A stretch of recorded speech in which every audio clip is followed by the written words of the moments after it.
Eliezer's Unteachable Methods of Sanity by Eliezer Yudkowsky, December 7th, 2025.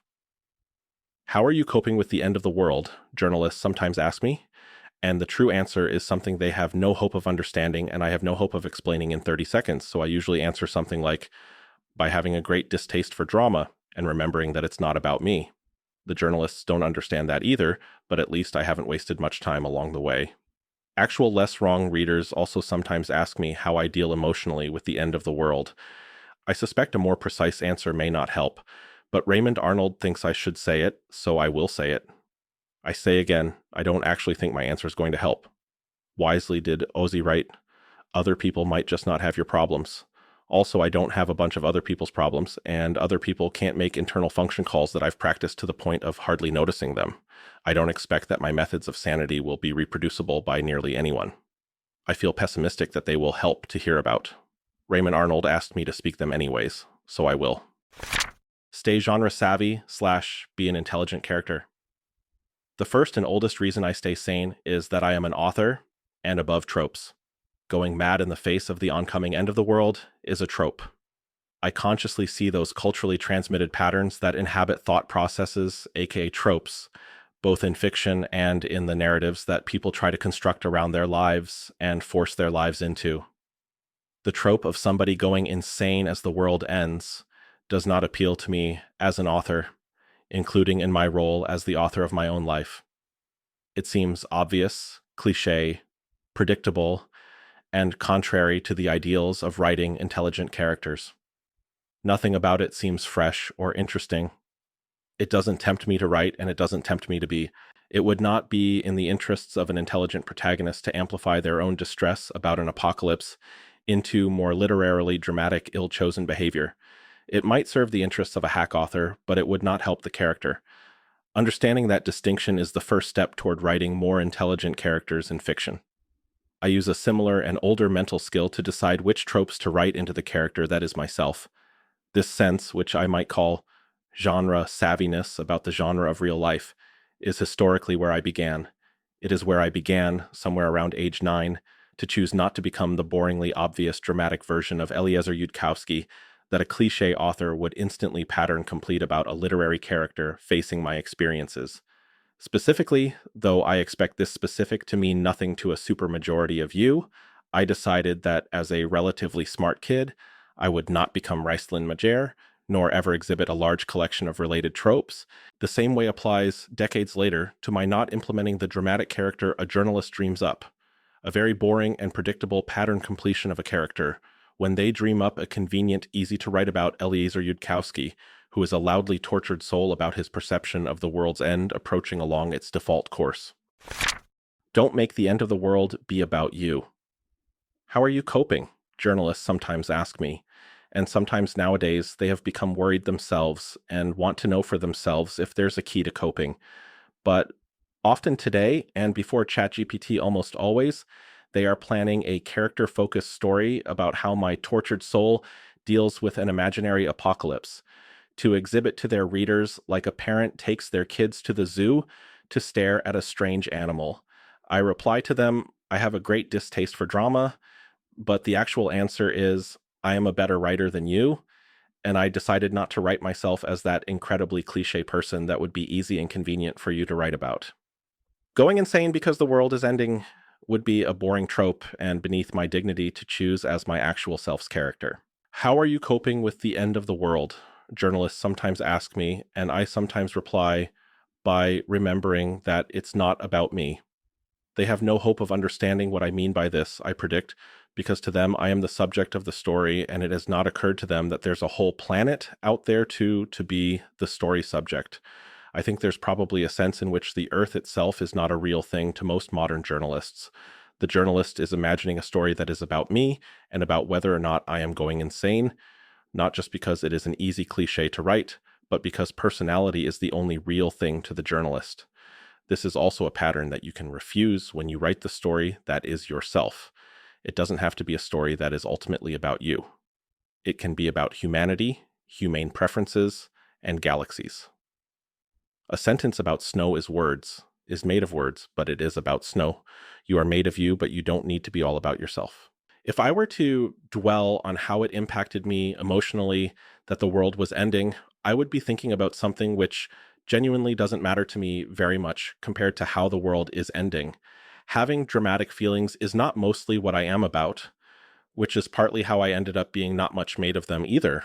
But either way, they're not what I'm about. So long ago that you probably can't imagine what it was like back then, not just before ChatGPT, but years before the age of deep learning at all. There was a person who thought they were like totally going to develop artificial general intelligence. Then they ran into me, and soon after instead started agonizing about how they had almost destroyed the world. Had they actually been that close to success? Of course not. But I don't relate to status as most people do, so that part, the status overreach, wasn't the part I was rolling my eyes about. It is not the sort of epistemic prediction error that I see as damnable in the way that a status regulator sees it as the worst thing in the world. To underestimate oneself is no more virtuous than to overestimate oneself. Rather, I was rolling my eyes about the part that was a more blatant mistake, completely apart from the epistemic prediction error they probably couldn't help, the part that would have been a mistake even if they had almost destroyed the world. I was rolling my eyes about how they'd now found a new way of being the story's subject, and even if they had almost destroyed the world, the story would still not properly be about their guilt or their regret. It would be about almost destroying the world. This is why, in a much more real and also famous case, President Truman was validly angered and told that son of a bitch, Oppenheimer, to fuck off after Oppenheimer decided to be a drama queen at Truman. Oppenheimer was trying to have nuclear weapons be about Oppenheimer's remorse at having helped create nuclear weapons. This feels obviously icky to me. I would not be surprised if Truman felt very nearly the same. And so, similarly, I did not make a great show of regret about having spent my teenage years trying to accelerate the development of self-improving AI. Was it a mistake? Sure. Should I promote it to the center of my narrative in order to make the whole thing be about my dramatic, regretful feelings? Nah, I had AGI concerns to work on instead. I did not neglect to conduct a review of what I did wrong and update my policies. You know some of those updates as the sequences. But that is different from re-identifying myself as a dramatic, repentant sinner who had thereby been the story's subject matter. In a broadly similar way, if at some point you decide that the narrative governing your ongoing experience will be about you going insane because the world is ending, wow, congratulations at making the end of the world still be about you somehow. Just decide to be sane and write your internal scripts that way. The third way I stay sane is a fiat decision to stay sane. My mental landscape contains that option. I take it. This is the point I am even less expecting to be helpful, or to correspond to any actionable sort of plan for most readers. I will nonetheless go into more detail that will probably not make any sense. Besides being a thing I can just decide, my decision to stay sane is also something that I implement by not writing an expectation of future insanity into my internal script/pseudo-predictive sort of world model that instead connects to motor output. Frankly, I expect almost nobody to correctly identify those words of mine as internally visible mental phenomena after reading them. And I'm worried about what happens if somebody insists on interpreting it anyway. Seriously, if you don't see phenomena inside you that obviously looks like what I'm describing, it means you aren't looking at the stuff I'm talking about. Do not insist on interpreting the words anyway. If you don't see an elephant, don't look under every corner of the room until you find something that could maybe be an elephant. One of the ways you can get up in the morning, if you are me, is by looking in the internal direction of your motor plans and writing into your pending motor plan the image of you getting out of bed in a few moments, and then letting that image get sent to motor output and happen. To be clear, I actually do this very rarely. It is just a fun fact that this is a way I can defeat bed inertia. There are a lot of neighboring bad ideas to confuse this with. The trick I'm describing above does not feel like desperately hyping myself up and trying to believe I will get out of bed immediately with a probability higher than past experience would suggest. It doesn't involve lying to myself about whether I'm likely to get up. It doesn't involve violating the epistemic instrumental firewall, factual questions absolutely separated from the consequences of believing things, to give myself a useful self-fulfilling prophecy. It is not any of the absurd epistemic self-harming bullshit that people are now flogging under brand names like hyperstition, since older names like chaos magic or lying to yourself became less saleable. I still expect them to point to this and say, Why, of course, that is the same thing I am selling to you as hyperstition, because they would prefer not to look at my finger, never mind being able to see where I'm pointing. With that said, the getting out of bed trick involves looking into the part of my cognition where my action plan is stored and loading an image into it. And because the human brain's type system is a mess, this has the native type feeling of an expectation or prediction that in a few seconds I will execute the motor plan and get out of bed. That I am working with cognitive stuff with that type feel is not the same thing as lying to myself about what's likely to happen. No, not even as a self-fulfilling prophecy. I choose to regard the piece of myself whose things that feel like predictions get sent as default motor output, as having the character within my way of a plan I am altering, rather than, an actual mistaken prediction that I am believing.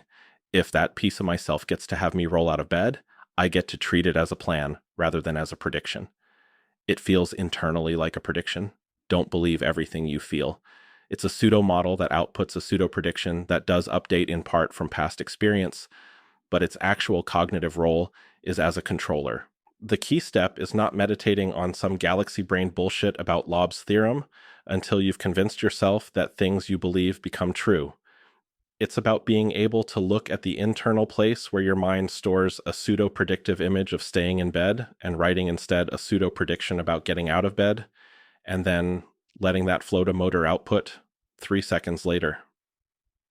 It is perhaps an unfortunate or misleading fact about the world, but a fact, so I deal with it, that people telling themselves galaxy-brained bullshit about Lob's theorem or hyperstition may end up expecting that to work for them, which overwrites the pseudo-predictive controlling output, and so it actually does work for them. That is allowed to be a thing that is true, for reality is reality, but you don't have to do it the Scrubs way. Perceiving my internal processes on that level, I choose. I will not write internal scripts which say that I am supposed to /pseudo-predict that I will do any particular stupid or dramatic thing in response to the end of the world approaching visibly nearer in any particular way. I don't permit it as a narrative, I don't permit it as a self-indulgence, and I don't load it into my pseudo-predictive self-model as a pending image that gets sent by default to internal cognitive motor outputs. If you go around repeating to yourself that it would be only natural to respond to some stressful situation by going insane, if you think that some unhelpful internal response is the normal, the default, the supposed to reaction to some unhelpful external stimulus, that belief is liable to wire itself in as being also the pseudo-prediction of the pseudo-model that loads your default thoughts. One could incorrectly summarize all this as, I have decided not to expect to go insane, but that would violate the epistemic instrumental firewall and therefore be insane. All of this is not to be confused with the confused doctrine of active inference, that a brain subsystem sometimes repurposes a previously evolved piece of predictive machinery as a generalizing cache system that then sends its outputs as control signals, does not reveal some deep law about prediction. And planning being the same thing, they're not. Deep Blue made no use of that idiom, purely separated prediction from planning, and worked just fine. The human brain is just a wacky biological tangle, the same way that human metabolism repurposes the insanely reactive chemical byproduct of superoxide as a key signaling molecule. It doesn't have to be that way for deep theoretical reasons. It's just biology being a tangle. All of this is not to be confused with the Buddhist doctrine that every form of negative internal experience is your own fault for not being Buddhist enough. If you rest your hand on a hot stove, you will feel pain. Not because your self-pseudo-model pseudo-predicts this to be painful, but because there's direct nerves that go straight to brain areas and trigger pain. The internal mechanism for this does not depend on a controlling pseudo-prediction, it just falls downward like a stone under gravity. The same directness is allowed to be true about suffering and not just pain. If there's a clever way to overwrite pseudo-predictions of suffering and thereby achieve Buddhist indifference to bad things, I don't have it as a simple, obvious surface lever to pull. I also haven't chosen to go looking for a more complicated or indirect version of it. I do not particularly trust that to end well. But I do think there are various forms of drama, error, and insanity which are much more like things people do because they expected themselves to do it, and much less like the pain or suffering from burning your hand. There's an edition of Dungeons & Dragons that has a god of self-improvement called Irori. My fanfictions sometimes include characters that worship him, heresy, or seek what he sought, Approved. In my fictional reification, Rory's religion has mottos like, "You don't have problems, you have skill issues." Irorians can be a bit harsh, but even if something is a skill issue, that doesn't mean you have the skill nor know how to solve it. When an Irorian calls something a skill issue, they're not instructing you to feel bad about having not solved it already. They are trying to convey the hope that it is solvable. Doing crazy things because your brain started underproducing a neurotransmitter is a problem. It wouldn't be very Irorian to tell you that you can't solve it just through even clearer thinking, but if there's a medication that directly fixes the problem, that is probably easier and faster and more effective. Also, this isn't Dungeons and Dragons. Irori isn't real, and possibly you genuinely can't solve a neurotransmitter problem by thinking at it. Doing crazy things because the world is ending is a skill issue. These, then, are Eliezer Yudkowsky's probably irreproducible ways of staying sane as the world seems more visibly close to ending. A distaste for the boringly obvious trope of a character being driven mad by impending doom. Not making the story be all about me, including my dramatically struggling to retain my sanity. And a fiat decision to stay sane, implemented by not instructing myself that any particular stupidity or failure will be my reaction to future stress. Probably you cannot just go do those three things, then figure out your own ways of staying sane, whether they be reproducible or irreproducible, and follow those ways instead. The reason that I tell you of my own three methods is not to provide an actionable recipe for staying sane as the world begins to seem visibly closer to ending. It is an example, a reminder, and maybe even an instruction to a part of yourself that produces self-pseudo-predictions that get loaded as your internal mental behavior. Sanity is a skill issue.